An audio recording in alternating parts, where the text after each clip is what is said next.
Todos a esta su casa de fe, esta oportunidad que tenemos de estar en la presencia de Dios, de que Él nos permita, de que abra Él sus puertas y que podamos acceder hasta su trono y estar ahí. Dice su palabra que tenemos que tener ese sentimiento que es similar al cuando los polluelos se acercan a la gallina y se sienten cobijados, se sienten cubiertos. Ese es el anhelo y el deseo de Dios, de transmitir esa confianza, de que estemos ahí como los polluelos se acercan a la gallina, así nosotros nos acerquemos a su trono y sintamos ese mismo calor paternal, ¿verdad? Bienvenidos entonces, bienvenidos a este lugar y también bienvenidos todos los que a través de sus dispositivos pues hoy se conectan también con nosotros, y cada uno de nosotros nos sentimos muy halagados de tener esta oportunidad de estar en la presencia de Dios, de que este día a lo mejor muchos no tuvieron esta misma oportunidad y hoy es algo también para agradecerle a Dios. El poder estar aquí, el poder reunirnos, el poder escuchar su palabra, el que Él nos transmita su mensaje, es una oportunidad que lamentablemente muchos no tienen acceso, y por eso le damos gracias por todo lo que Él ha dispuesto para este día. Vamos entonces a continuar. Hoy hemos titulado, aprovechando que estamos celebrando el Día del Amor y la Amistad, ¿verdad? Bueno, pues ¿qué podemos comparar como el amor, como la amistad? Bueno, pues lo hemos puesto y lo hemos titulado así, precisamente, en los mismos zapatos, hablando de esa empatía, ¿verdad? Hablando de esa relación que debemos de tener unos con otros. Hace 8 días hablábamos precisamente de lo que significaba a través de la palabra de Dios humildad, ¿verdad? Y no era otra cosa más que presentarnos tal como somos, de quitar toda esa parafernalia que a lo mejor habíamos creído en nuestras mentes y nos habíamos hecho una imagen equivocada, ¿verdad? Y hoy aprendimos que humildad no es otra cosa más que reconocer nuestra incapacidad para tantas y tantas cosas en las que a veces pensábamos que no necesitábamos ayuda. Y bueno, entendiendo y viendo que el hecho de humildad nos demuestra que lo mejor es presentarnos tal como somos, eso abre puertas precisamente, el hecho de entrar en esa humildad, en ese reconocimiento de qué áreas somos incapaces, en qué secciones no tenemos ni idea de cómo desarrollarnos. Bueno, pues eso abre las expectativas precisamente a que otro pueda ver en nosotros esa capacidad o a su vez esa incapacidad. ¿Qué quiero decir? Que cuando nosotros nos presentamos en esa conducta, en esa condición de esas áreas donde necesitamos ayuda, pues en automático alguien más puede ver un área de oportunidad, o a su vez nosotros podemos ver en los demás esa área de oportunidad. Es por eso que entonces tenemos este concepto de la empatía. ¿Qué significa empatía? Y no estamos hablando de simpatía, ¿verdad? Simpatía es alguien que, o cuando hablamos de esa cuestión donde es agradable para nosotros o que nos cae bien, ¿verdad? Empatía tiene que ver con la palabra que a lo mejor muchos vamos a identificar como empatar, ¿verdad? Como estar en la misma condición. Y es por eso que hemos puesto esta imagen, no sé si alguien la ubique, de una película, ¿verdad? Que se llama El niño de la pijama a rayas, ¿verdad? ¿Qué es la imagen que vemos aquí? dos niños en diferente condición, ¿verdad? Uno está en el campo de concentración, el otro está en un campo para jugar. ¿Qué es lo que hace uno con otro? Se sientan al mismo nivel, y entonces empatía no estar en el mismo lugar o sentir, como a veces luego decimos, siento lo que tú sientes. No, no, eso sería una mentira. Pero lo que estamos viendo aquí es que nuestra perspectiva está al mismo nivel. Los niños están sentados al mismo nivel, claro, cada uno desde su condición, pero la perspectiva es la misma. Se han puesto al mismo nivel para tener la misma visión, ver las cosas de igual manera. Y esto es algo que debemos de ir aprendiendo, a empatizar con la gente. Es cuando vemos lo que decíamos hace 8 días, cuando nosotros nos demostramos tal como somos, primeramente a Dios y después a los demás. Bueno, pues eso abre esos campos de oportunidad, eso abre esos lazos, ¿verdad? Estas oportunidades, como ya decíamos, de que alguien más o nosotros hacia alguien más podamos entrar en esa empatía. Y eso es precisamente lo que estamos hablando el día de hoy. Por eso empezamos con este tema, y vamos a ir con un tema también de otra película. Bueno, es una cuestión real, pero se conoció hasta que se hizo una película. Primeramente se hizo un libro, no tuvo mucho auge, pero después se hizo una película que surgió hace como unos 30 años, me parece que se estrenó esta película. No sé si alguien la ha visto, ¿verdad? La lista de Schindler precisamente habla de la historia de Oskar Schindler, un austriaco empresario que de cierta manera él empezó sus negocios, empezó a tener ciertas actividades ahí en Polonia, y cuando empezó este movimiento de los alemanes, pues él tenía ciertos contactos, ciertas relaciones con parte del grupo alemán, y eso desarrolló que de cierta manera él empezara a tener negocios con ellos. Obviamente no habla de un empresario que desde un inicio tenía esta visión empática y que desde un inicio fuera un hombre del cual haya dedicado su vida, ¿verdad?, al trabajo a los demás. Pero dice que él, teniendo esa empresa, teniendo ese negocio en Polonia, pues él tenía contratados personajes o obreros, de los cuales muchos eran judíos. Y cuando empezó a ver que todo este movimiento, todo lo que los alemanes estaban haciendo en la Segunda Guerra Mundial, pues él empezó a tener una cierta manera de visualizar las cosas diferente. No estoy hablando que en primera instancia ya vio esa oportunidad, ¿verdad? Sino que poco a poco el ver cómo las cosas se estaban cambiando, cómo los nazis estaban en primera instancia tomando posesiones, porque lo primero que empezó a suceder es que todas las posesiones, negocios que tenían los judíos, pues fueron quitadas, ¿verdad?, en primera instancia por los nazis. Les quitaban su dinero, sus joyas, pero posteriormente no solamente los robaban, no solamente empezaron saqueando, sino que después los empezaron a enviar a campos de concentración. Y sabemos que posterior a eso vinieron personajes tan crueles como el carnicero se me fue el nombre, bueno, no estamos en eso, pero perdón.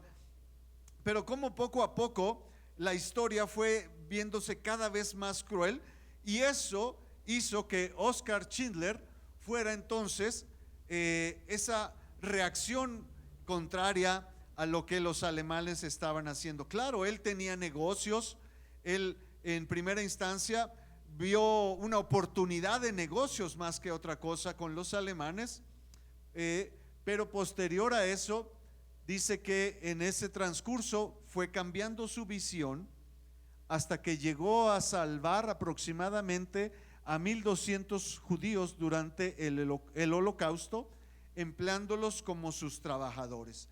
¿Qué empezó a hacer? Dejó de construir esos utensilios de cocina y empezó a crear armas, municiones para los alemanes. Que, claro, una oportunidad de negocios, lo cual los alemanes vieron viable, y él utilizó esa parte para decir: nada más que la mano de obra que yo necesito es esencial para entregarles esos productos que tanto requieren, y aprovechó eso para tener en sus negocios, en sus empresas, solamente judíos. Y entonces eso hizo que los alemanes no pudieran tomar a estas personas, porque él los presentó como parte esencial del negocio. Él les dijo a los alemanes: si ustedes me quitan a la mano de obra, entonces yo ya no les puedo presentar, ya no les puedo entregar el producto que ustedes quieren. Claro, una jugada que estuvo muy peligrosa, no es así tan sencillo.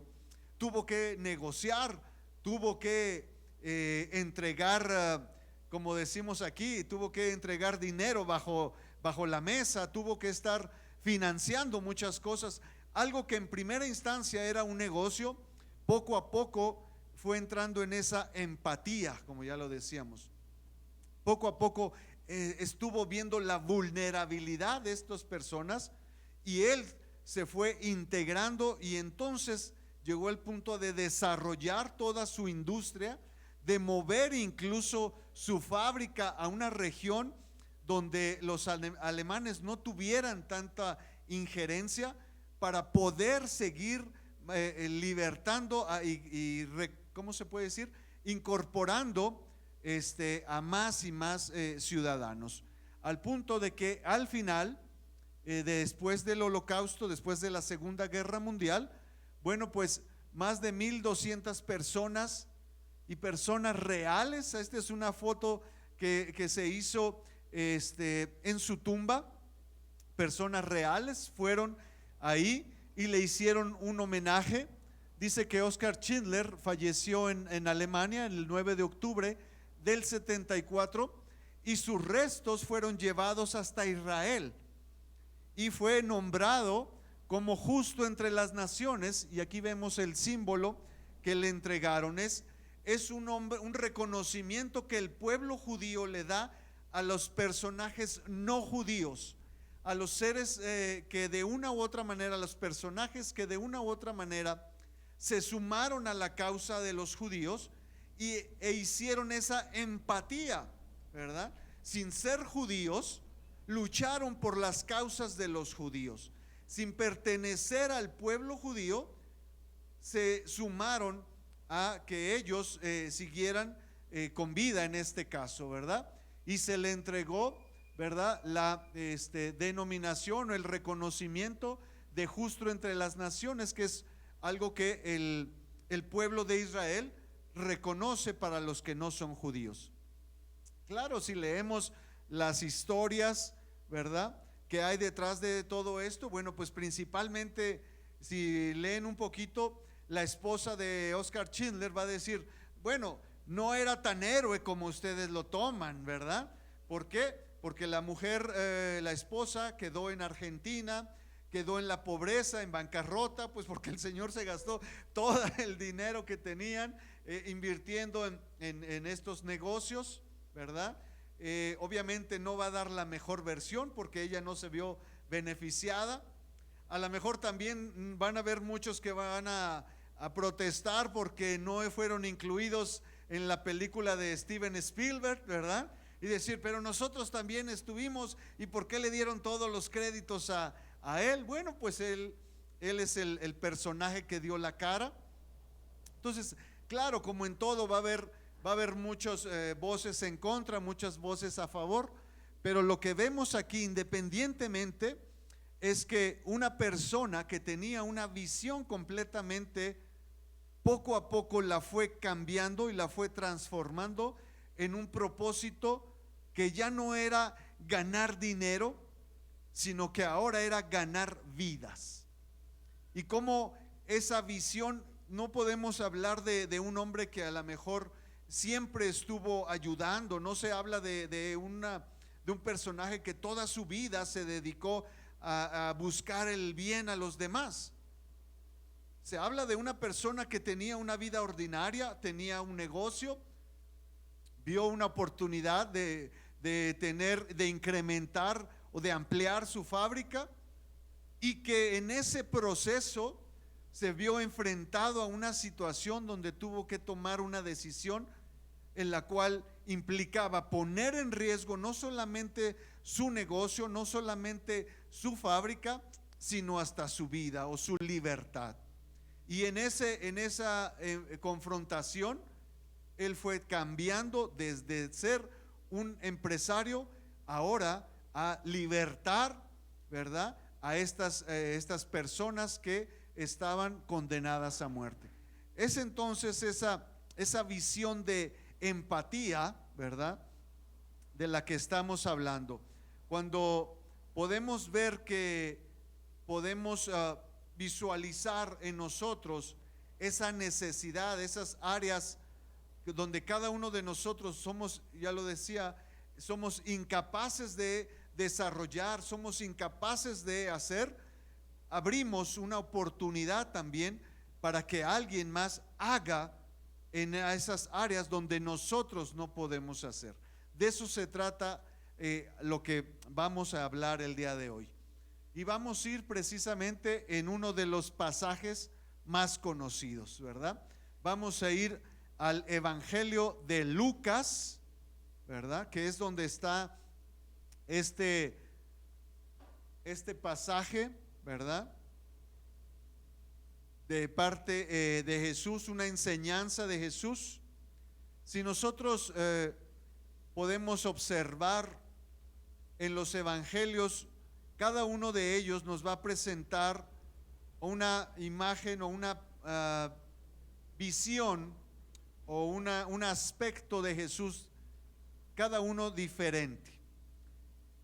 En un par de ellos, en el Evangelio de Mateo, por ejemplo, en el Evangelio de Mateo y en el Evangelio de San Juan, vamos a ver a Jesús ya sea como rey o como Dios, como el Hijo de Dios, presentado en todo lo que es como el Mesías anunciado. Según Mateo, es el Mesías anunciado, el rey esperado por los judíos. Y vemos en el Evangelio de San Juan a Jesús como el Hijo de Dios.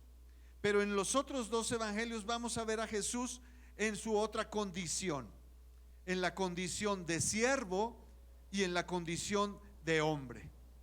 En la condición donde Jesús se puede presentar como una persona de carne y hueso que siente que tiene las mismas necesidades que las personas, que no es un ser sobrenatural, que no tiene hambre, que no tiene sueño, que no se cansa. Hace 15 días hablábamos de que expresaba sus sentimientos, que Jesús lloró, ¿verdad? Entonces vemos esa otra parte también, y es ahí donde podemos entrar como Jesús se muestra en esa empatía, ¿verdad? Como Jesús se pone al mismo nivel que nosotros. No es una postura, una posición de decir, bueno, desde acá arriba, desde el cielo, pues ustedes están muy asustados porque dice un pasaje, porque no conocen, ¿verdad? Dice el Señor que no conocemos todo el panorama, y por eso a lo mejor somos intranquilos o somos desesperados en ciertas cosas. Pero por otro lado, cuando hablábamos del pasaje de Jesús cuando va a visitar a las hermanas de Lázaro, aunque Jesús ya sabía, ¿verdad?, lo que iba a pasar, sabía que él tenía la autoridad para levantar a Lázaro, aún así se comportó empático con los que estaban en ese momento, con las hermanas y los judíos que estaban llorando la pérdida de Lázaro. Entonces, ¿qué quiero hablar con esto? Que vamos a ver en estos evangelios, tanto de Lucas y Marcos a ese Jesús empático con la humanidad, ese Jesús que se siente y se presenta como un ser humano con todas las necesidades, con todos los sentimientos y obviamente con esa empatía hacia lo que cada uno de nosotros requerimos. Y es entonces que vamos a ver cómo a través de esta parábola del buen samaritano, Jesús expone esa idea que para los judíos no estaba muy bien clara en el mensaje que él estaba transmitiendo. Tenemos aquí entonces una pintura del siglo XIX que se titula así, El buen samaritano. En la época, me parece que del romanticismo italiano surgió esta pintura y expone ahí a esta persona herida y un hombre tratando de ayudarle, ¿verdad?, con sus heridas. Vamos entonces a ir al Evangelio de San Lucas capítulo 10, que es ahí donde está esta parábola del buen samaritano.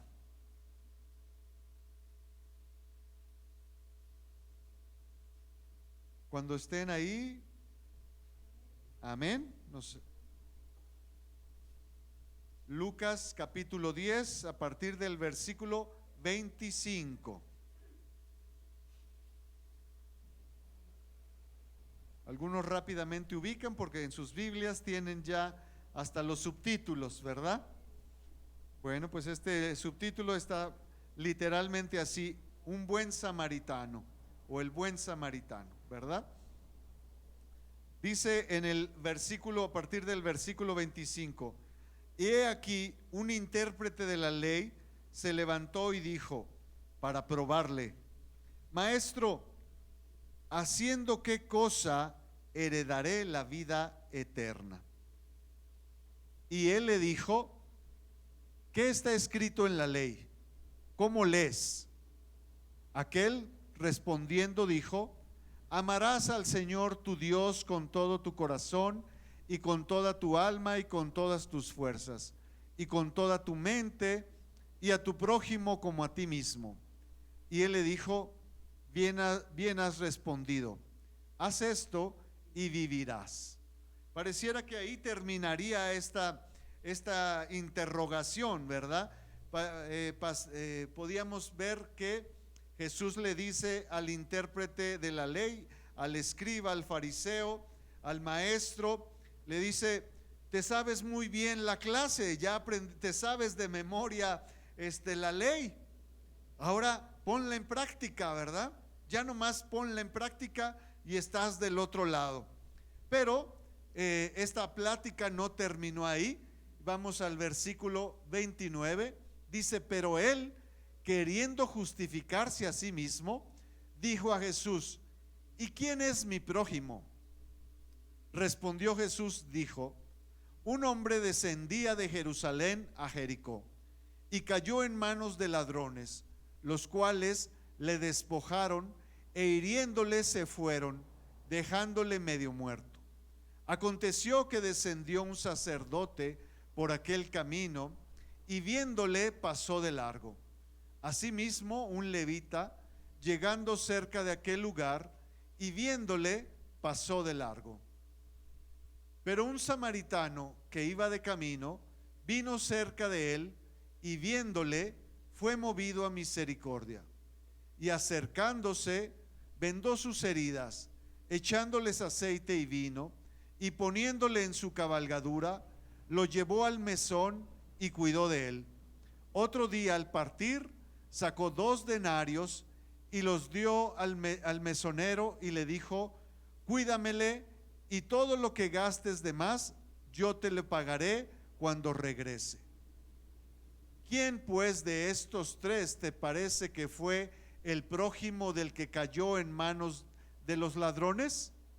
Él dijo: el que usó de misericordia con él. Entonces Jesús le dijo: ve y haz tú lo mismo. Vemos entonces que este inicio de conversación entre el maestro de la ley y Jesús siempre llevaba una doble intención, ¿verdad? Siempre había la manera de cómo ellos podían sacar una respuesta de parte de Jesús que contradijera lo que la ley hablaba. En primera instancia le dice: ok, muy bien, todo lo que hablas de ese reino, de esa vida más allá de la muerte, está muy bien, pero ¿cómo podemos acceder a ella, verdad? Y en primera instancia vemos en el primer punto, bueno, antes de llegar ahí, vemos que este hombre trató de plantear un entorno, ¿verdad? Un entorno en donde Jesús pudiera caer en una contradicción. Y vemos que Jesús le expresó una respuesta sin decirle sí o no, simplemente le dijo: tú decide, te pongo un planteamiento y tú dímelo, ¿verdad?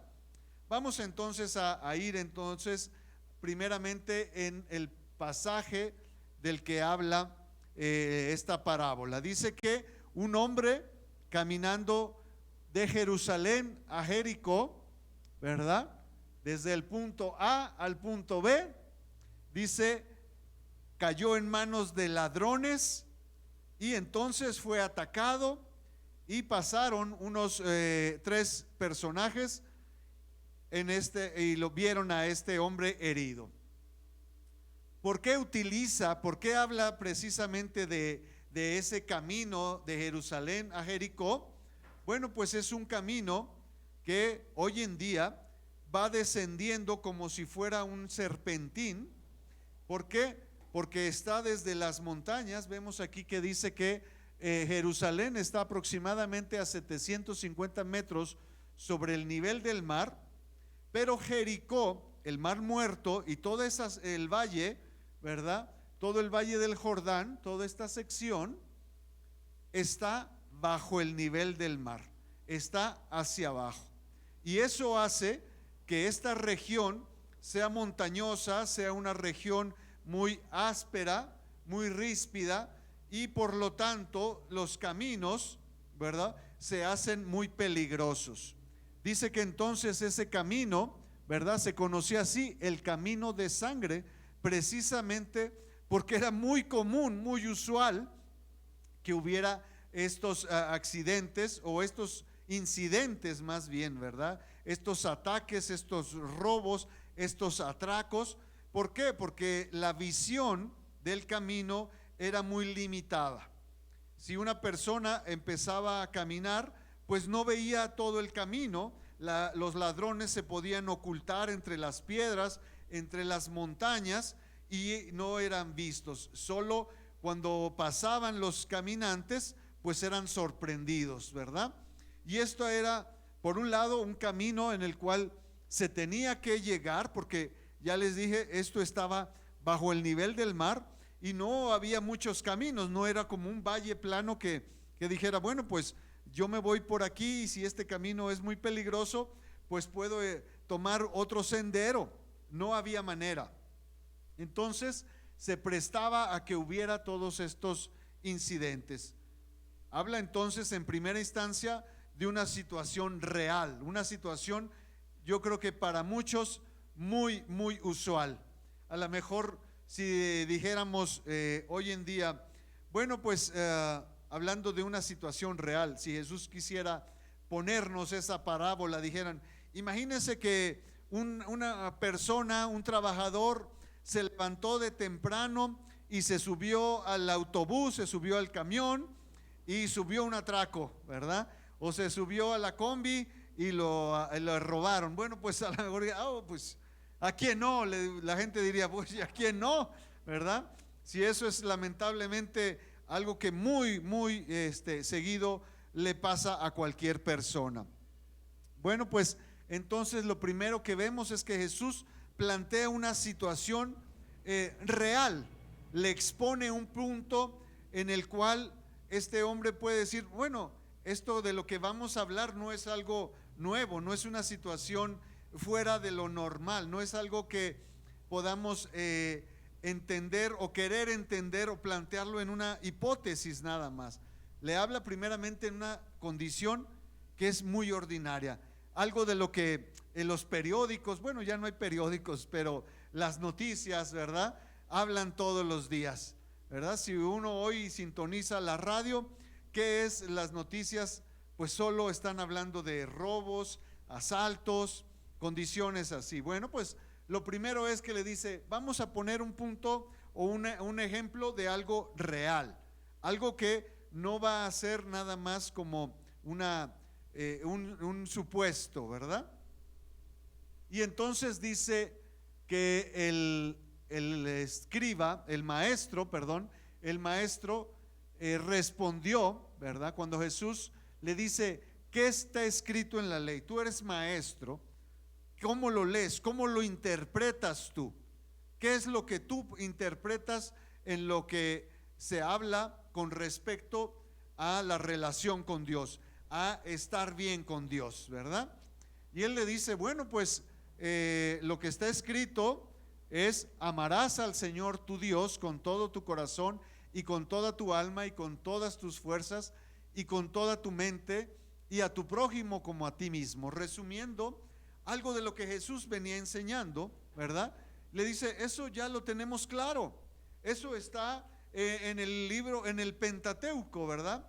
En el libro que nosotros tenemos en la Torá, pues eso ya está escrito, ya los profetas ya nos han dado esas respuestas, ya nos han enseñado esto. Y Jesús le dijo, sí, muy bien, te lo sabes de memoria, ¿verdad? Te lo sabes perfectamente, ¿verdad? Y le dijo, bueno, pero ¿de dónde sacas eso? Bueno, pues lo vamos a ver precisamente, como ya les decía, en Deuteronomio 6:5. Si nosotros vamos al libro de Deuteronomio 6:5, palabra de Dios hablada directamente al pueblo de Israel, ¿verdad? Lo que se conoce en Deuteronomio 6:4, un versículo atrás, que es un versículo que todos los israelitas, todo el pueblo de Israel, todo judío, al levantarse o empieza una oración, precisamente es un versículo anterior que dice, oye Israel, escucha, tu Dios uno es, ¿verdad? Hablando precisamente de algo que ellos tenían que tener claro. Y después el versículo siguiente, cuando le dice, escucha Israel, tu Dios uno solo es, le dice a ese Dios, a ese único Dios, no a otro, no a algo ajeno, es al que tienes que amar con todo tu corazón, con toda tu alma y con todas tus fuerzas. Algo que los israelitas, algo que los fariseos, algo que los maestros de la ley tenían perfectamente claro, porque esta enseñanza era algo que memorizaban todos, que tenían que tener claro y específico. Ya lo sabemos que es parte de la esencia también de nosotros. Es lo que la palabra de Dios nos enseña, a creer nada más en un solo Dios, hablando precisamente del único Dios verdadero. Bueno, pues esta enseñanza hasta los niños en Israel la sabían, ¿verdad? Deuteronomio 6:4 es el versículo que todo israelita debe de saber, desde el mayor hasta el menor, ¿verdad? Desde el culto hasta el que no va a la escuela, tiene que saber Deuteronomio 6:4. Y posterior a esto es el sentir, le da sentido y valor, que es a Dios, es al único que se le debe de entregar todo nuestro corazón, toda nuestra alma, todas nuestras fuerzas, hablando todo nuestro ser. En otras palabras, el único digno, el único que merece, al único que le podemos entregar todo nuestro ser, es al Dios verdadero, ¿verdad? Algo que para el pueblo judío no era nuevo. Que Jesús les dijera, tenemos que amar a Dios, es algo que todo el pueblo judío podría decir, pues eso ya lo sabemos, ¿no? O sea, dinos algo nuevo. Eso los profetas por años, esto lo tenemos nosotros ya aprendido por años. Esto no es algo que nos sorprenda. Y después la otra parte que el maestro de la ley respondió fue algo que está en Levítico 19:18. También sabemos el libro de Levítico, el libro que pone de cierta manera las cláusulas de la ley, que explica el proceso de la ley, de cómo debía de comportarse cada uno de los israelitas. Bueno, pues en ese libro vemos ahí en el capítulo 19, versículo 18, que dice: no te vengarás ni te guardarás rencor a los hijos de tu pueblo, sino amarás a tu prójimo como a ti mismo, yo Jehová. ¿Qué estamos expresando aquí? ¿Qué estamos viendo aquí? Que para el pueblo de Israel quedaba claro quién era su prójimo. No guardarás ni te vengarás rencor a los hijos de tu pueblo. ¿Quiénes son los hijos de tu pueblo? Bueno, pues los otros israelitas. Y les dice entonces: sino amarás a tu prójimo como a ti mismo. Si le está diciendo quién es su prójimo, pues le está diciendo los otros israelitas. Para ellos el prójimo es otro israelita. Para el pueblo judío el único prójimo era otro judío, y de ahí en más no existía, ¿verdad?, otro comparativo, porque la ley dice: no guardarás rencor a los hijos de tu pueblo, sino amarás a tu prójimo. Y ellos asumieron que entonces mi único prójimo son mis hermanos, los otros judíos. El resto no es mi prójimo. El resto no es parte del pueblo de Dios. El resto no pertenece a la familia, ¿verdad? Y por lo tanto ese era el concepto que ellos tenían. Vemos que entonces amarás a Dios y a tu prójimo como a ti mismo eran conceptos que ellos tenían, sabían la letra, sabían expresarlo, pero lo que Jesús quería cambiar era la interpretación a estos textos. Ellos habían entendido quién era el Señor y a quién tenían que rendirle culto, y ellos habían entendido quién era su prójimo. Ellos habían sacado sus interpretaciones. Jesús le dice: ¿cómo lo lees? ¿Cómo lo interpretas? ¿Verdad? Y él hace referencia a estos dos versículos, el maestro de la ley. Jesús le dice: ok, esa es tu perspectiva, eso es como tú lo ves, eso es como ustedes lo han aprendido desde el lugar donde están. Y entonces le dice el versículo 29: pero él, queriendo justificarse a sí mismo, dijo a Jesús: ¿y quién es mi prójimo? ¿Verdad? ¿Y quién es mi prójimo? O sea, ¿de quién estamos hablando? ¿Estamos hablando de hacer el bien a mis hermanos, a los judíos? Normalmente es algo que hacemos, ¿verdad? Normalmente es algo que nosotros ya llevamos a cabo. Si nosotros solo adoramos al único Dios verdadero, y si nosotros nos portamos bien con nuestros hermanos judíos, en automático Jesús lo que estás diciendo es que todos los judíos somos salvos, según la interpretación que el maestro de la ley estaba diciendo. Ya tú me dices: amarás a Dios, eso ya lo hacemos. A nuestro prójimo ya lo hacemos. Y él le dice, todavía así como para corroborar, le dice: bueno, ¿y quién es el prójimo según tú? Según tu interpretación, ¿quién sería el prójimo?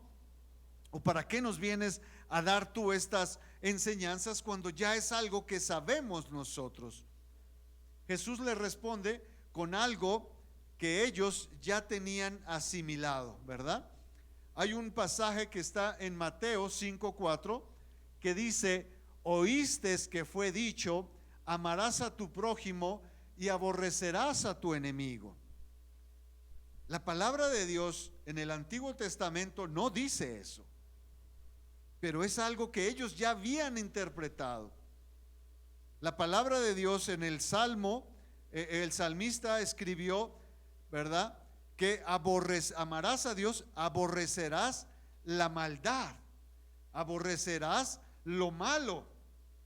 Y entonces ellos dicen, bueno, los que hacen lo malo, pues entonces son en automático aborrecidos por mí. Pero el salmista nunca dijo a la persona, hablaba de la intención, de la acción, ¿verdad?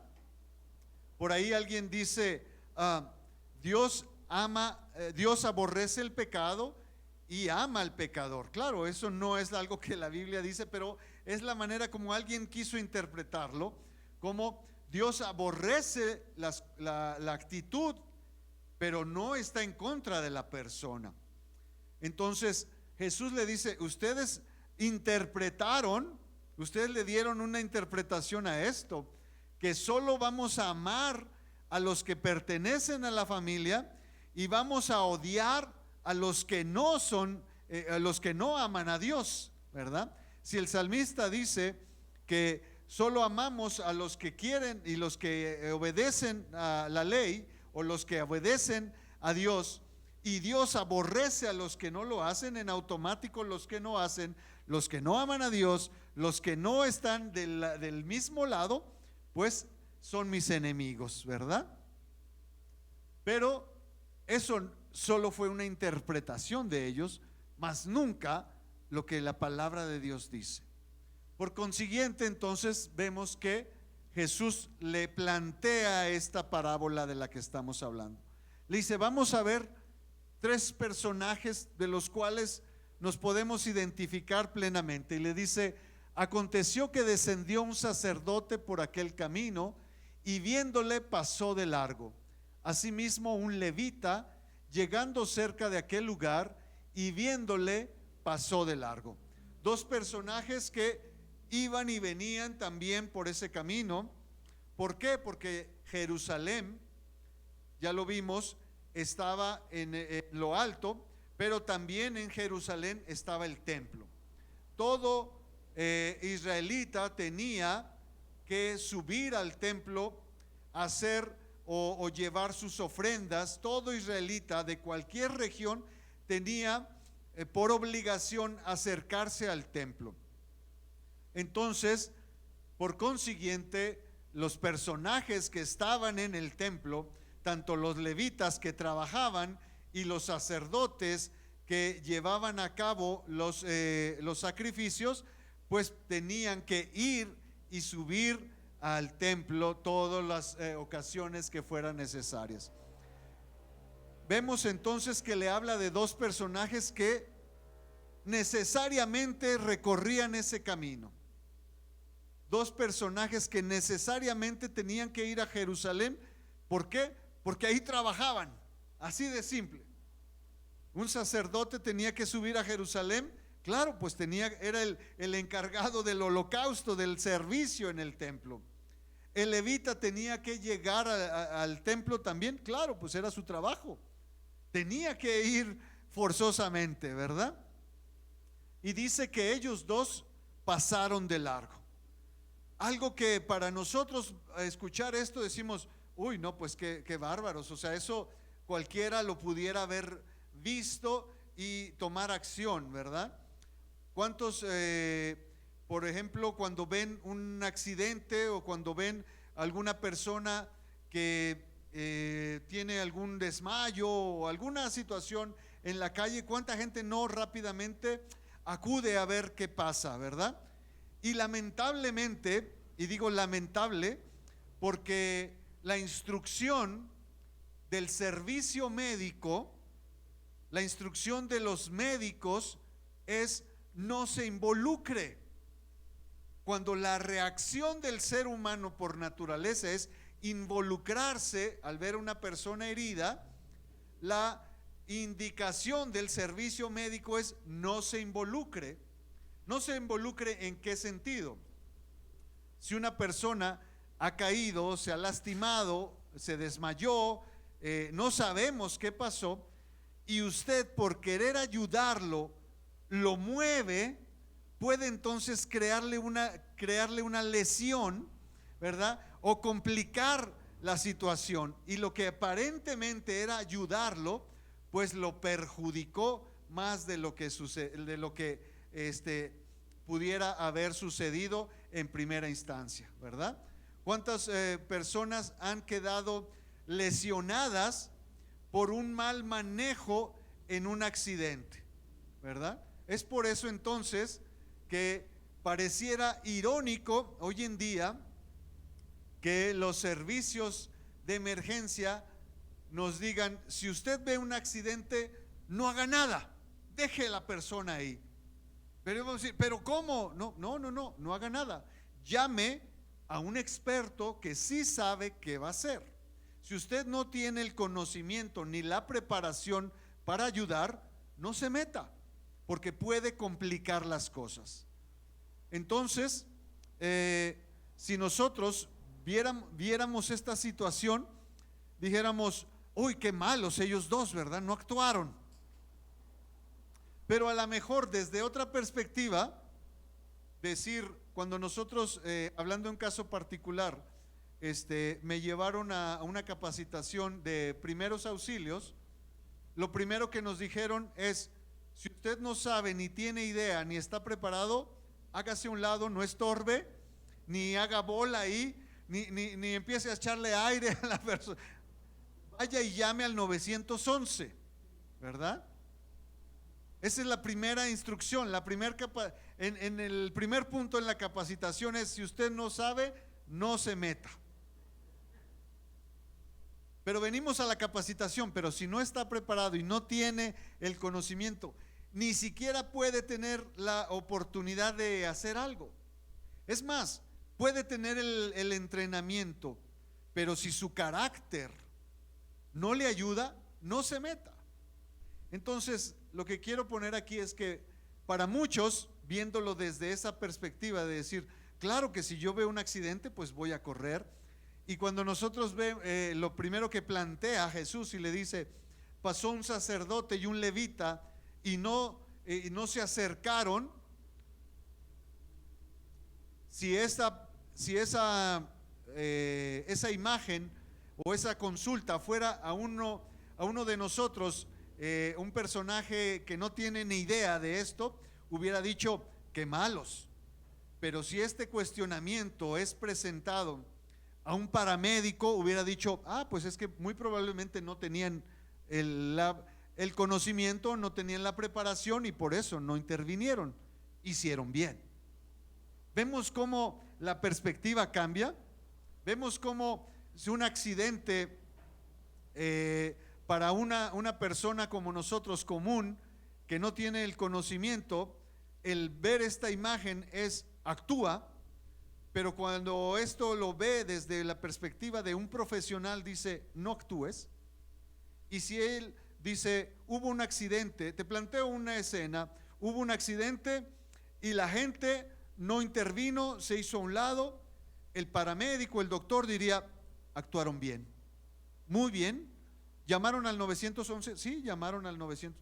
Eso es lo que se tiene que hacer. La perspectiva cambió.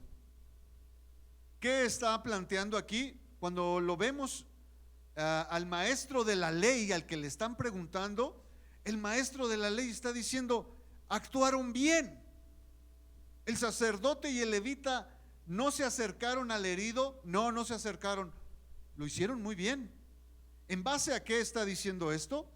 Bueno, en base a lo que dice el libro de Levítico 21, el manual de las instrucciones para el pueblo israelita. El comportamiento es Levítico capítulo 21 versículos 1 y 4. Dice: Jehová dijo a Moisés: habla ¿a quién?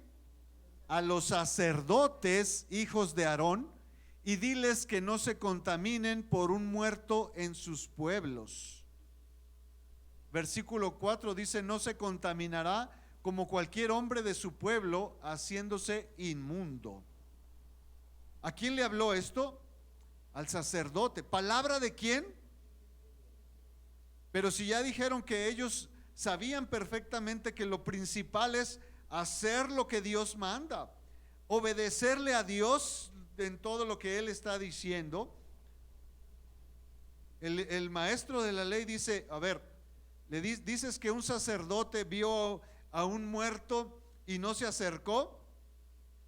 Bueno, pues obedeció, hizo perfectamente lo que Dios había dicho, porque aquí dice: habla a los sacerdotes hijos de Aarón y diles que no se contaminen por un muerto en su pueblo.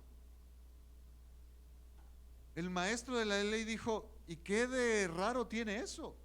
O sea, raro sería si el sacerdote desobedeciera a Dios y se hubiera involucrado en algo que no le correspondía.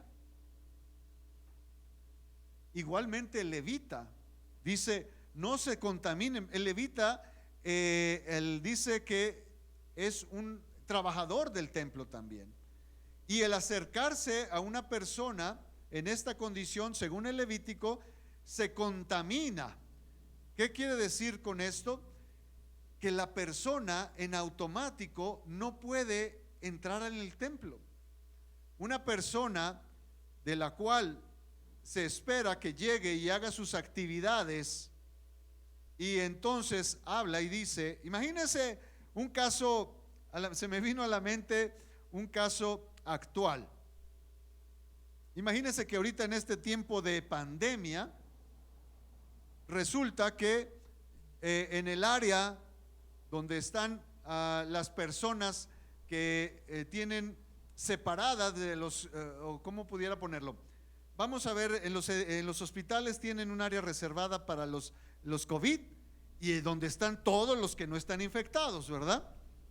Imagínense que llega un doctor al área a ver a los pacientes que no están contaminados, y llega el doctor contaminado. Llega un doctor a revisar a todas las personas que no están en el área COVID, pero él está contagiado del COVID. Imagínense, lo primero que van a decir: oiga, doctor, para afuera, usted ni se mete, es más, ni de su casa salga. Pero es que tengo que atender a los pacientes. Sí, pero usted no está ahorita en las condiciones de atender a estas personas, porque en vez de ayudarlas, lo primero que va a hacer es ponerlas en el área de peligro.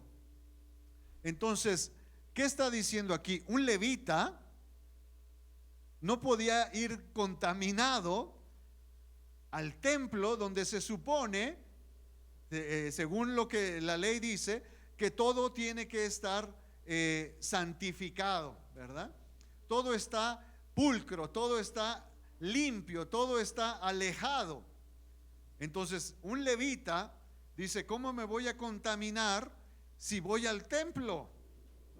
Es un doctor, va a decir: ¿cómo yo contaminado voy a ir a prestar, a revisar a una persona? Pues lo voy a contagiar.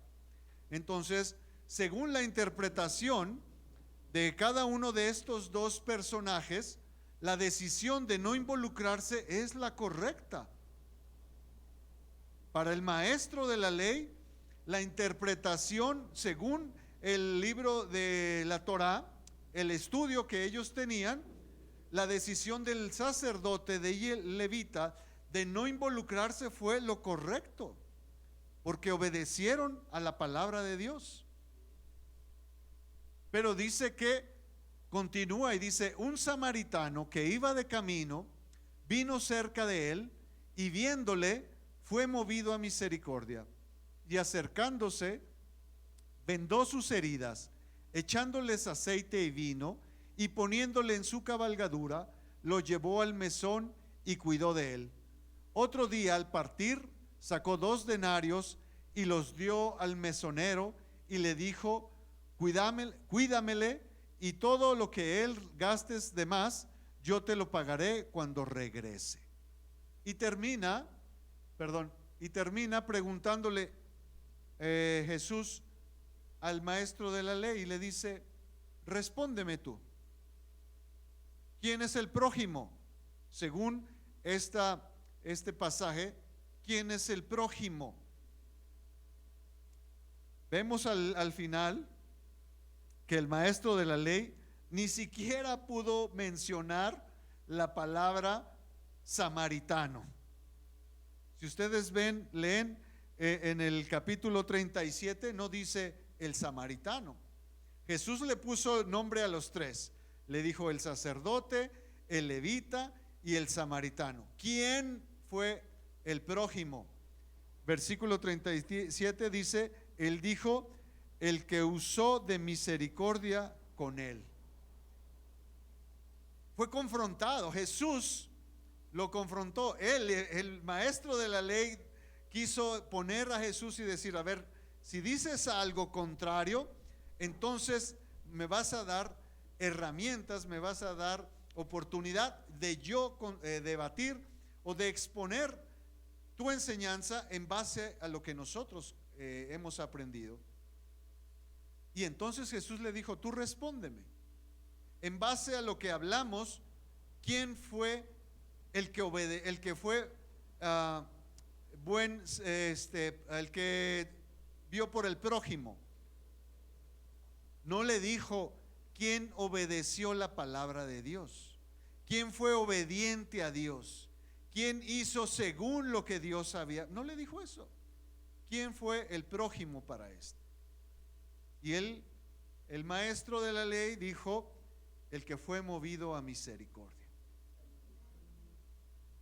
No pudo ni siquiera decir el samaritano.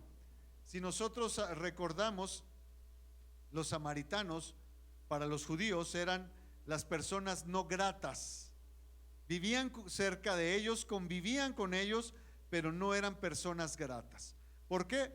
Porque en un tiempo de la historia, esa región, ese grupo de judíos, en un tiempo estuvo vinculándose con otros pueblos, con otras culturas, y trajo también ideologías, pensamientos, creencias ajenas al Dios verdadero. Y para un judío que según se había permanecido, guardado, que se habían cuidado de todo esto, alguien que había traicionado era no muy bien visto. Si lo pusiéramos así imagínense que un negocio de familia que se ha llevado por años y los cuales todos los hermanos han cuidado y han mantenido firme el negocio, la marca, y de repente por ahí un hermano se va a trabajar con la competencia. Uno que tenía la misma información familiar se fue a trabajar con la competencia, ¿verdad? Imagínense que uno de los creadores de la Coca-Cola, uno de sus hijos se fue a trabajar a la Pepsi. Pues no creo que lo vieran con buenos ojos, ¿verdad? Ya me imagino en la cena de Navidad, todos tomando, todos a la mesa en la cena de Navidad, y él dijera ahí, pues si quieren yo traigo de la otra, ¿verdad? Yo creo que no lo iban a ver bien. Es más, con el hecho de que llegara era así como que, híjole, pues. Pero por otro lado, es familia. Por otro lado, pues era parte de, ¿verdad? Entonces los samaritanos eran esos hermanos incómodos, esos hermanos que se fueron a otro lado, se fueron con la competencia y luego todavía querían llegar y recibir lo mismo que ellos, que se habían mantenido, que se habían, ¿cómo se dice? Que se habían cuidado, ¿verdad? Es por eso que para ellos los samaritanos pues no eran bien vistos. Cuando Martin Luther King Jr., ¿cómo se dice? Promotor de los derechos de los seres humanos, de los afroamericanos en los Estados Unidos, visitó este camino de Jerusalén a Jericó y se dio cuenta de cómo estaba esto. Dice que llegó a una conclusión, y es la perspectiva, como decíamos, de cada uno de ellos. Dice, la pregunta que el sacerdote y el levita se hicieron fue: si me detengo a ayudar a este hombre, ¿qué me va a pasar a mí? Me voy a poner en riesgo, me voy a poner en una situación vulnerable. Dice, el samaritano invirtió la pregunta y dijo: si no me detengo a ayudar a este hombre, ¿qué va a pasar con él? La visión, la perspectiva de las cosas es en base, como ya lo decíamos al principio, cómo vemos o desde qué lado vemos las cosas. Por eso es que estábamos hablando que en el Evangelio de San Lucas, el evangelista presenta una visión de Jesús empática con la humanidad, a un Jesús que no como el lado del Evangelio de San Juan, que presentan a Jesús como el Hijo de Dios, como el que ha sido encarnado, como el que ha estado desde un inicio en la creación. Por otro lado, como el Evangelio de Mateo, que presenta a Jesús como el Mesías prometido, como el Rey que se espera. Vemos aquí a Jesús desde una perspectiva que empata con la humanidad. Un Jesús que se presenta al igual que los seres humanos, que reconoce y dice: ellos tienen necesidad y yo necesito estar ahí. Porque a lo mejor mucha gente dijera: sí, Jesús, tú bajaste del cielo, qué fácil es para ti decir hagan las cosas así, porque tú no tienes la naturaleza que nosotros tenemos. Para ti es muy fácil decirlo. Tú no tienes esas necesidades, tú no tienes esos problemas, tú no te ves en esta condición. Pero dice que Jesús se hizo carne y habitó entre nosotros. ¿Qué quiere decir? Que Él asumió la misma condición de cada uno de nosotros, se puso al mismo nivel. Cuando al principio veíamos la lámina de la película del niño, pues vimos que los dos niños, aunque su lugar era diferente, los dos niños estaban a la misma altura y veían las mismas cosas, veían las cosas desde el mismo lugar. En otras palabras, si un niño estuviera sentado y el otro estuviera parado en una torre, pues el otro niño dijera: oye, pues tú estás sufriendo porque quieres, porque no estás viendo todas las cosas, no ves todo el panorama. Pero para entenderte, el niño se puso al nivel. Para saber cómo ven las cosas, el niño se puso al mismo nivel y dijo: veo entonces lo mismo que tú. Si el niño se parara y viera la reja que lo divide, pero si el otro niño se parara por encima de la reja y le dijera: ¿cuál es el problema? Desde donde yo veo todo un campo abierto, yo veo un bosque, yo veo árboles. ¿Por qué? Porque la reja le quedaría abajo. ¿Estamos de acuerdo? El niño se bajó y vio y dijo: hay una reja, y veo entonces ahora las limitaciones que tú ves, veo ahora las circunstancias como tú las ves. No tiene mucho que ver, pero cuando los constructores del parque de Disneyland en los Estados Unidos desarrollaron y quisieron ver cómo harían un parque que sea divertido para todos los que asistían, los ingenieros, los arquitectos dijeron: si este es un parque para niños, tenemos que ver las cosas como las vería un niño. Y los arquitectos se pusieron a gatear y se pusieron a recorrer el parque desde la altura que lo haría un niño, para saber qué cosas ve un niño que un adulto no ve. Qué bardas, qué muros, qué árboles, qué botes de basura, qué obstáculos hay que un adulto los puede evadir sin problema, que para un niño serían un problema o les causaría una lesión. ¿Qué quiero decir con esto?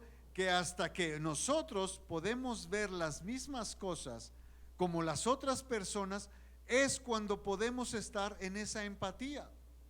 Si yo estoy bien y hay una persona que está pasando por una dificultad, yo le voy a decir: no te preocupes, las cosas van a estar bien. ¿Por qué estás llorando por eso? No, no me digas eso. No, tranquilo, Dios tiene la respuesta. No. echa a andar tu fe, ¿verdad? ¿Qué no tienes fe? ¿Qué pasa? ¿Qué no crees en Dios? Sí, claro, porque yo no tengo el problema. Pero cuando esa persona ahora está en la misma situación, entonces sí le va a entender y le va a decir, sí, ya sé lo que significa estar en una adicción. ¿Por qué? Porque yo también estoy luchando por lo mismo. Ya sé que no necesito, cuando un adicto tiene una ansiedad, ese adicto no necesita droga. Ese adicto necesita otro drogadicto, otro adicto que le ayude a salir adelante, que le diga, yo sé lo que estás pasando, yo sé cómo te estás sintiendo. ¿Sabes qué? Haz fuerza, vamos a salir de esto. No necesita que le den una palmadita. Necesita a alguien que sea empático a lo que está pasando. Cuando en una ocasión en una iglesia prestaron un salón para que sesionara Alcohólicos Anónimos, en la iglesia, en un salón, todas las personas que estaban en Alcohólicos Anónimos fueron invitados el domingo al servicio. ¿Y sabe qué pasó? Todos pensaron, todos los de Alcohólicos Anónimos van, el día que vengan al servicio, se van a integrar y se van a sentir parte de, y los vamos a ayudar. ¿Sabe qué pasó? No volvieron. Dijeron, ¿sabes qué? La gente ahí el domingo se presenta a nosotros como si nos vieran menos. Nos hacen sentir como, ¿por qué están en alcoholismo? ¿Por qué no conocen a Dios? ¿Qué no le han creído a Dios? Miren a nosotros. Dios nos ha cuidado, nosotros somos buenos. Dios, presentaron una cara que parecía como que ellos estaban mal y todos los que iban el domingo eran perfectos. ¿Sabe cuándo alguien de ellos se volvió a integrar? Nunca. Les dijeron, ¿sabe qué? Mejor nosotros aquí abajo, mejor nosotros aquí en el salón, porque aquí estamos puros defectuosos, estamos puros que tenemos problemas. Allá ustedes, los que se sienten, los que no tienen problemas, allá reúnanse los domingos los perfectos, allá reúnanse los domingos los santos. El problema que a veces tenemos es que no tenemos esa empatía con la gente. Y debemos de entonces, lo que hablábamos hace 8 días, de reconocer nuestra incapacidad. Y es entonces cuando nos damos cuenta que nuestras debilidades son las mismas debilidades del que pensábamos que necesitaba ayuda de Dios. Cuando nosotros reconocemos nuestras debilidades y decimos, pues es el mismo problema que tiene el que nunca se ha acercado a Dios. Es el mismo problema, está batallando por las mismas cosas. Yo lo quise ocultar, yo me quise hacer el fuerte, pero la verdad es que necesitamos de Dios. ¿Qué tanto tuvo esa empatía Dios con nosotros? Dice Filipenses 2, versículos del 5 al 8. Haya pues en vosotros este sentir que hubo también en Cristo Jesús, el cual, siendo en forma de Dios, no estimó el ser igual a Dios como cosa a que aferrarse, sino que se despojó a sí mismo, tomando forma de siervo, hecho semejante a los hombres, y estando en la condición de hombre, se humilló a sí mismo, haciéndose obediente hasta la muerte y la muerte de cruz. ¿Qué tanto quiso Dios, hablando de ese amor? Dice Juan 3:16, el versículo que todos tenemos a veces hasta en una foto o en una imagen o en una fotografía, ¿verdad? De tal manera amó, de tal manera empatizó Dios con la humanidad, de tal manera quiso ser empático Dios con la humanidad, que se puso a su nivel, dejando todo lo que era, se bajó de ese lugar en el que estaba y se humilló a tal nivel. ¿Por qué? ¿Porque quería exhibir a la gente? No, porque demostró su empatía, su amor. Hoy que estamos celebrando el 14 de febrero, Día del Amor y la Amistad, pues yo creo que es una buena manera de entender cuál es el amor de Dios. ¿De qué manera expresa Dios ese amor? No, y no estoy diciendo que no lo hagan.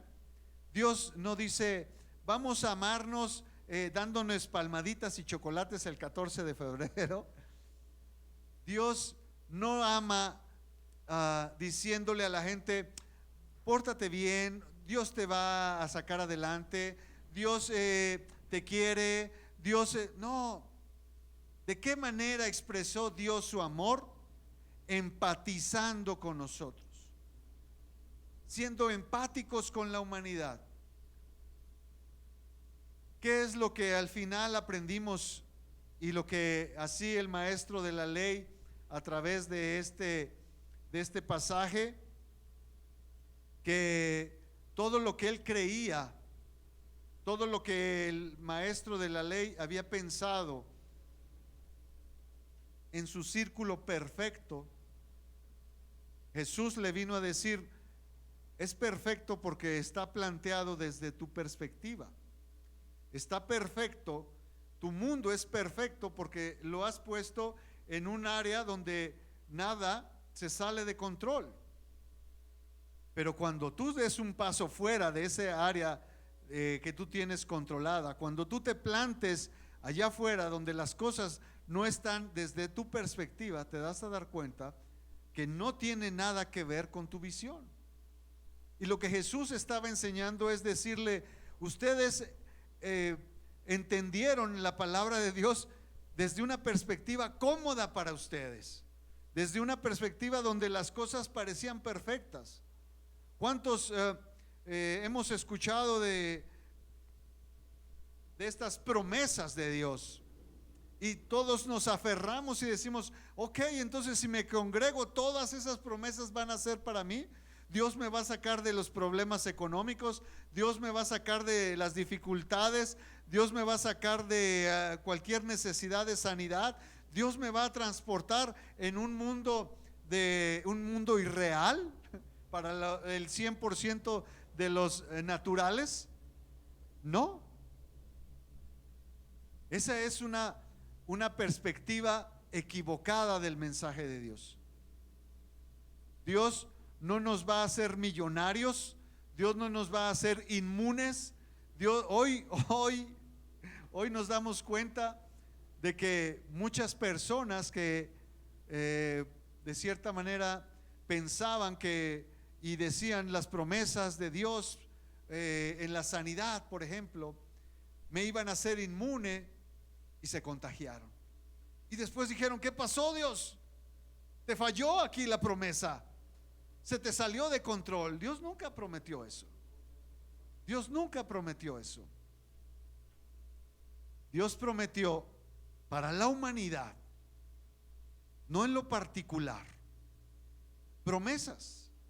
Dios prometió a la humanidad una promesa a toda la humanidad que decida, ¿verdad?, seguir, mas no en lo particular. Dios no dijo, a ti en particular te voy a entregar las llaves, las riquezas. No, porque eso es lo que muchos queremos.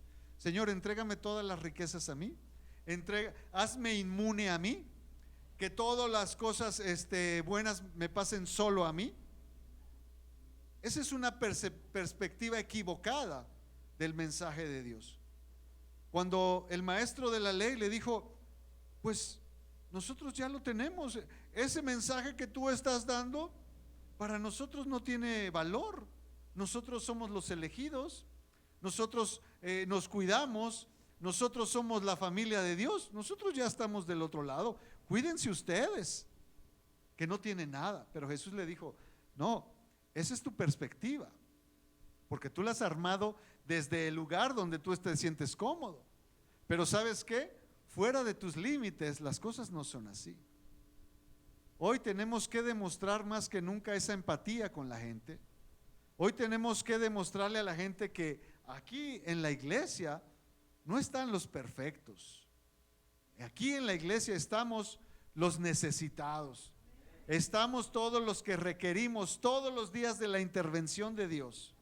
Estamos todos los que todos los días necesitamos que haya algo sobrenatural en nuestras vidas, porque si no, vamos a terminar peor que muchos de los que están allá haciendo su esfuerzo. Tenemos que ser empáticos con la gente y decirle: ¿sabes qué? Dios no me ha hecho superior a ti. Lo que Dios ha hecho es, dice San Pablo, Dios se crece en mis debilidades. Lo que yo he hecho es darle a Dios una oportunidad de manifestarse, de hacer cosas grandes, porque yo lo que aporto es nada. Por eso es que Dios hace cosas en mi vida, no porque yo sea, porque le permito que Él sea. Hoy quiero terminar con esta reflexión del 14 de febrero. Si nosotros, así como dijo Martin Luther King, si nosotros no hacemos o no intervenimos o no hacemos algo por alguien más, ¿quién lo va a hacer? ¿Quién? Si nosotros no dejamos ese lugar cómodo, esa área donde nos sentimos seguros, ¿quién lo va a hacer? Si nosotros no le decimos a alguien: ¿sabes qué? Dios es la única respuesta a tus problemas. No es que los que estamos ahí somos perfectos, no, somos igual, tenemos los mismos o tal vez más problemas que tú, pero lo que hemos hecho es permitirle a Dios manifestar su gloria.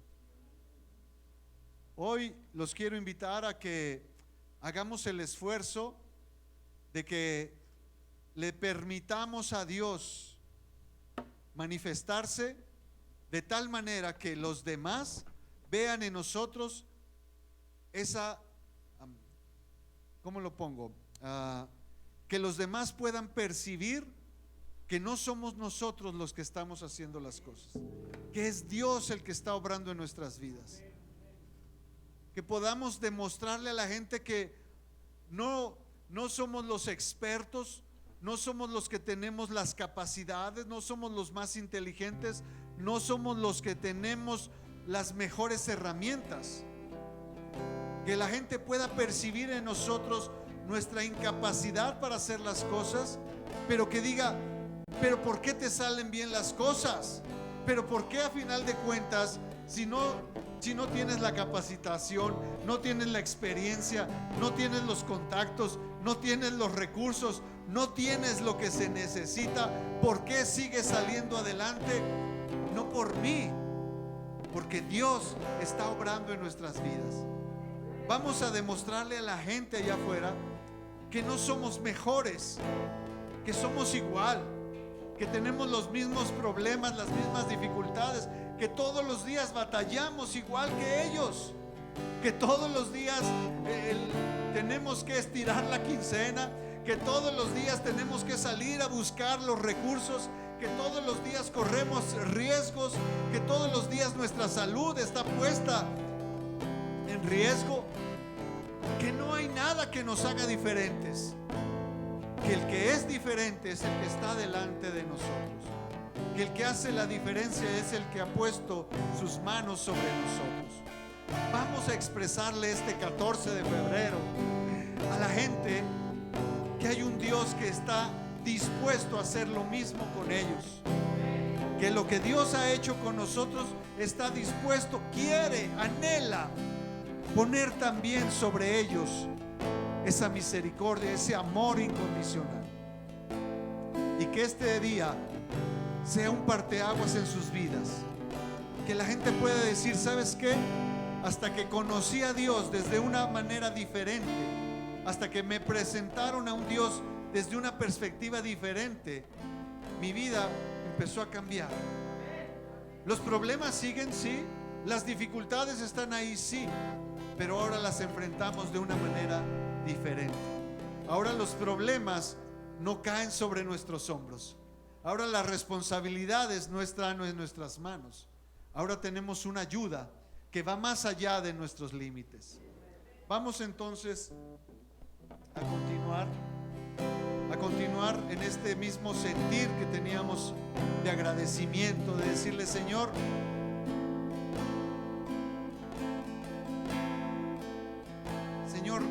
confiamos en ti.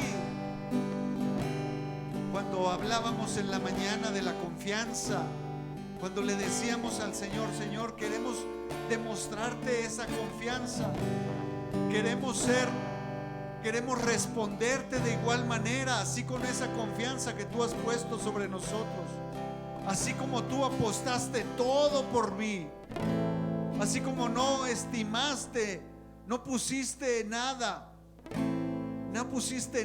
que limitara, no te guardaste nada, Señor. Así como tú apostaste todo por mí, Señor, toda tu confianza la pusiste en mí, sabiendo que era incapaz, Señor, de salir adelante. Así como tú hiciste todo lo que yo no podía hacer, Señor.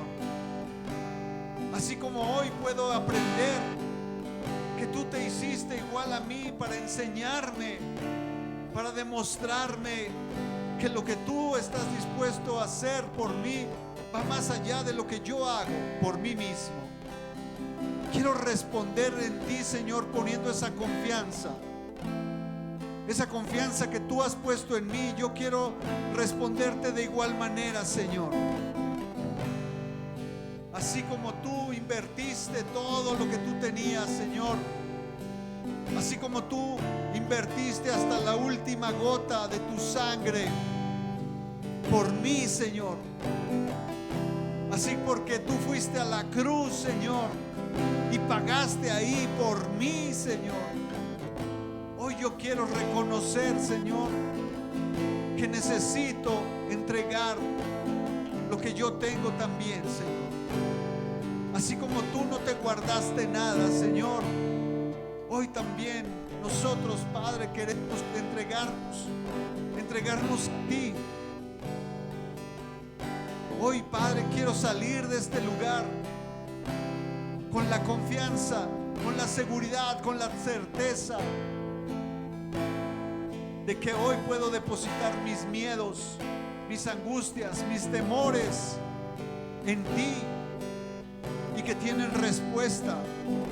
Que todo lo que me quita el sueño, que todo lo que me roba la paz, que todo lo que todos los días me levanta con duda, con incertidumbre, que todo lo que termine el día, que todas las situaciones que a final del día me distraen, me confunden,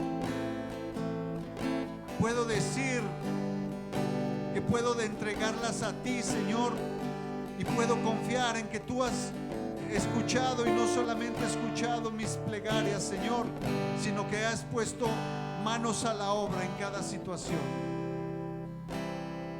Hoy quiero reafirmar mi confianza, Señor. Quiero acercarme a ti, Señor, y sentirme resguardado en ti. Quiero sentir tu calor, Señor.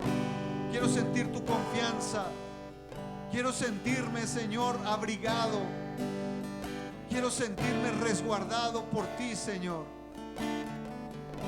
Porque hoy he aprendido que tú conoces perfectamente mis problemas, que tú experimentaste también mis debilidades.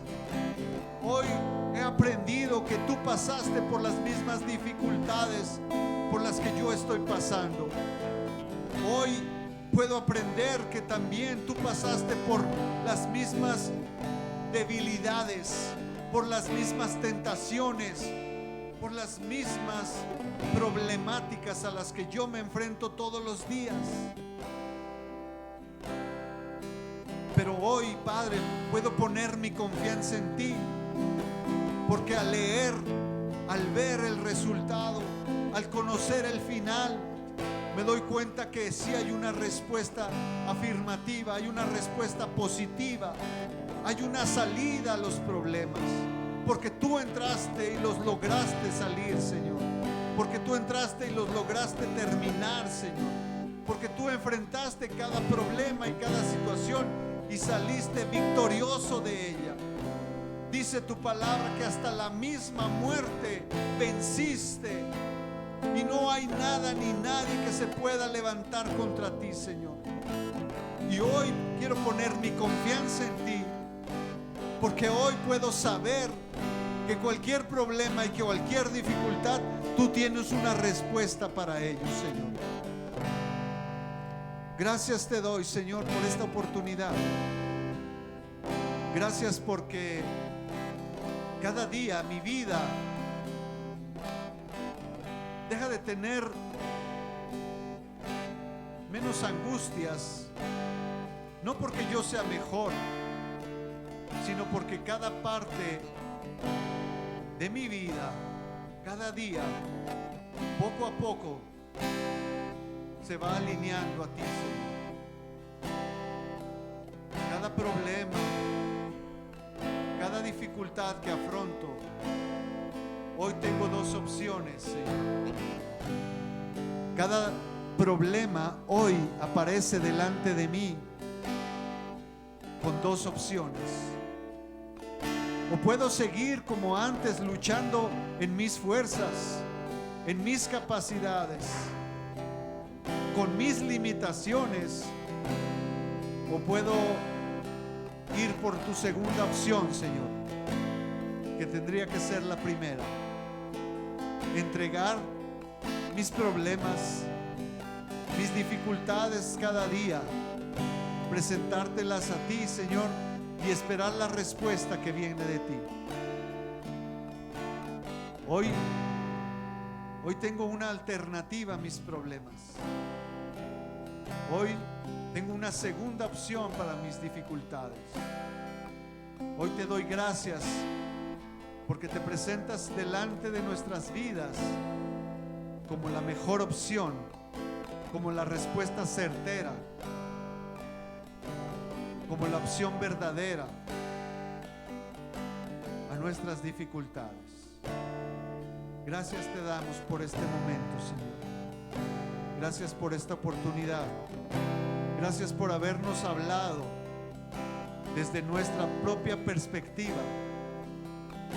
Gracias por haberte puesto a nuestro nivel para enseñarnos que sí se puede salir victorioso. Gracias por haber dejado tu trono. Gracias por haberte puesto como un ser humano con problemas y dificultades para demostrarnos que hay una salida, que hay una respuesta ante cada dificultad. Gracias te damos por ese amor incondicional. Gracias porque nos amaste de una manera que hoy nosotros en estas alturas ni siquiera somos capaces de comprender todo el amor desbordado sobre nosotros, Señor. Gracias te damos por amarnos así. Gracias por tu amor incondicional. Gracias porque tu amor no exige nada a cambio. Gracias porque tu amor no demanda. Gracias porque tu amor no exige. Gracias porque tu amor se extiende sin esperar nada a cambio. Gracias porque nos amaste antes de que nosotros te amáramos a ti, Señor. Gracias por tu amor verdadero.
confianza está solo en ti, mi confianza está solo en ti, solo en ti, mi sanador.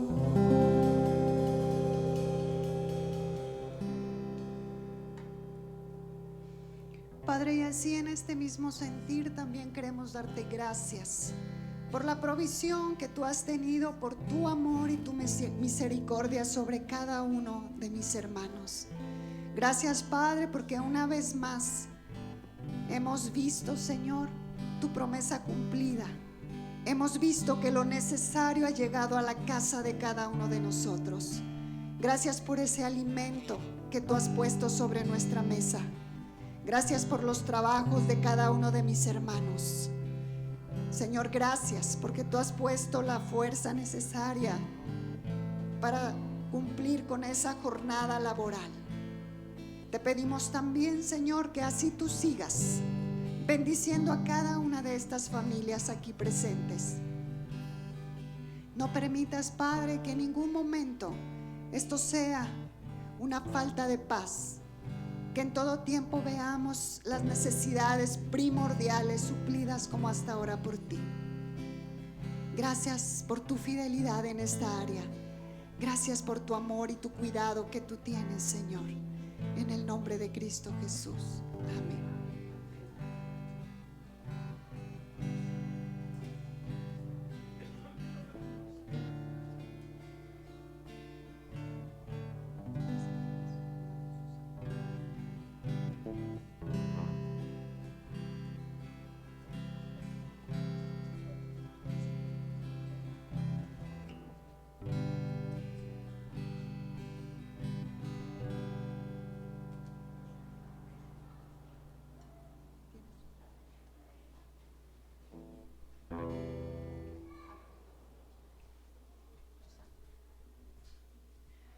Hermanos, ¿cuántos se quieren gozar el día de hoy? Amén. Vamos a levantarnos ahí. ¿Cuántos vamos a exaltar al Rey? Amén. ¿Cuántos vamos a decirle: hoy te vamos a exaltar, Señor, porque sabemos que tú eres el Rey de nuestro corazón, el Rey de esta congregación, el Rey de nuestros corazones?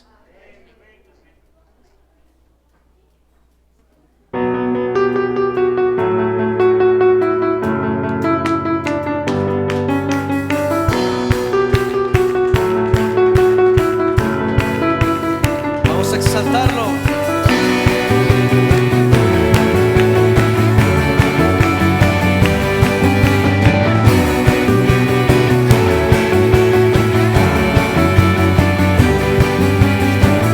Levantamos un clamor, sanidad, redención.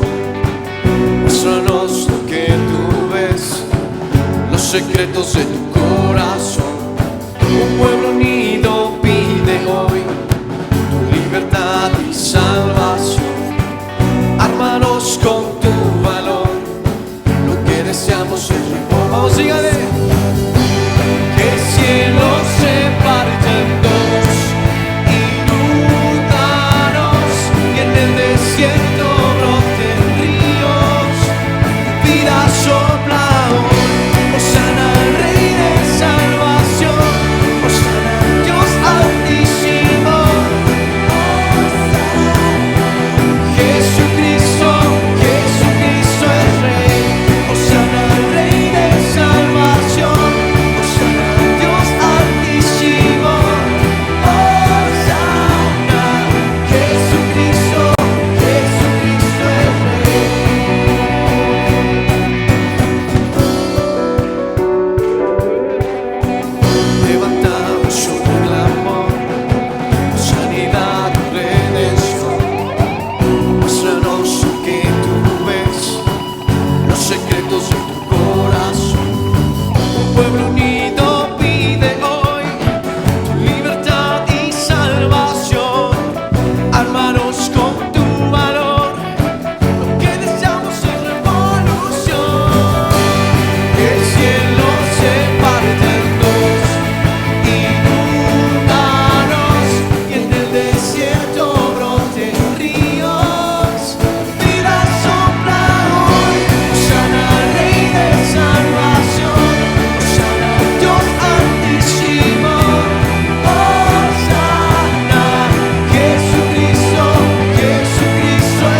nuestra voz y dígale fuerte.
Que este día sea un parteaguas en su vida y puedan percibir cuánto los ama el Señor. Dios les ama, Dios les ama, Dios les ama. Hermanos, Dios les bendiga, Dios les guarde y como siempre decimos, coman rico.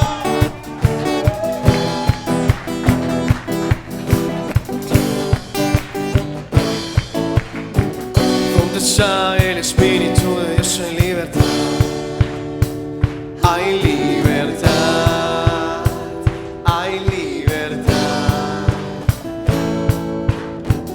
Donde está el Espíritu de Dios en libertad. Hay libertad. Para gritar. Vamos, griten.